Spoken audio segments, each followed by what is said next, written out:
பேனில் காஞ்ச மிளகா, காஷ்மீரி மிளகா, வர கொத்தமல்லி, மிளகு, ஜீரகம், சோம்பு எல்லாத்தையும் சேர்த்து நல்லா ட்ரை ரோஸ்ட் பண்ணி எடுத்துக்கலாம்.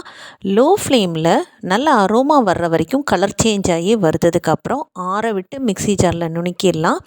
கழுவி சுத்தம் பண்ணி எடுத்து வச்சுருக்கிற மட்டன் துண்டுகளில் நம்ம நுணுக்குன பவுடரை சேர்த்துட்டு இஞ்சி பூண்டு விழுது, மஞ்சத்தூள், உப்பு போட்டு நல்லா எல்லா பக்கமும் ஈவனாக கோட் ஆகிற மாதிரி கலந்து விட்டுட்டு கொஞ்சமாக தண்ணி தெளித்து மூடி போட்டு நல்லா மேரினேட் ஆக வச்சுட்டு 1 மணி நேரத்துக்கு அப்புறம் பேனில் எண்ணெய் ஊற்றி பட்டை கிராம்பு தாளித்து சின்ன வெங்காயம் சேர்த்து நல்லா வதங்கினதுக்கப்புறம் மேரினேட் பண்ண மட்டன் துண்டுகளை போட்டு மினிமம் 3 நிமிஷம் வதக்குனதுக்கப்புறம் 2 டம்ளர் தண்ணி ஊற்றி கொதி வந்ததுக்கப்புறம் மூடி போட்டு நல்லா வேக விட்டுட்டு கலந்து விட்டு நல்லா வெந்ததுக்கப்புறம் ஓப்பனில் வச்சு இந்த அளவுக்கு ட்ரை ரோஸ்ட் பண்ணி எடுத்துட்டா பர்ஃபெக்டான மட்டன் சுக்கா தயார். வீடியோ பிடிச்சிருந்தால் like, share and subscribe. Thanks for வாட்சிங்.